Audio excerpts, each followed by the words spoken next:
अस्सलामुअलैकुम तमाम देखने और सुनने वाले बहन भाइयों को मेरा प्यार भरा सलाम। आज हम बना रहे हैं मज़ेदार क्रिस्पी आलू के पराठे, जिसके लिए हम लेंगे 1 किलो आलू। इन्हें बॉईल करके मैश कर लिया। इसमें ऐड किया 1.5 टीस्पून नमक और 1 टीस्पून गरम मसाला पाउडर, 1.5 टीस्पून लाल मिर्चों का पाउडर।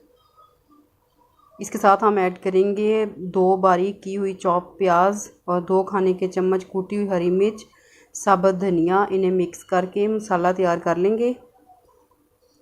इसके साथ हम एक रोटी को बेल लेंगे और इसके ऊपर घी लगाएंगे। घी को पूरी रोटी पे फैला के इसके ऊपर आलूओं वाला मसाला फैला देंगे।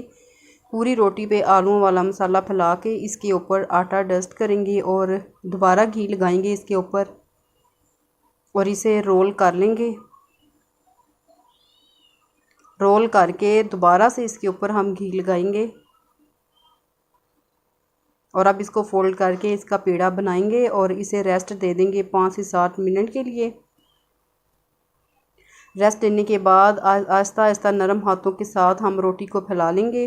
तवा गर्म करने के बाद इसके ऊपर घी लगा के हम पराठे को इसके ऊपर डाल देंगे और जब एक साइड पक जाएगी तो दूसरी साइड चेंज करके इसके ऊपर हम घी लगाएंगे।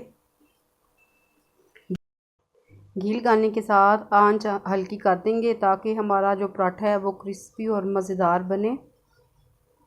माशाल्लाह से मज़ेदार हमारा आलू वाला पराठा तैयार है। इसे आप चाय के साथ सर्व कर सकती हैं, केचप के साथ सर्व कर सकती हैं, चाहे तो दही की चटनी बना लें उसके साथ सर्व करें। रेसिपी अच्छी लगे तो इसे लाइक ज़रूर करना।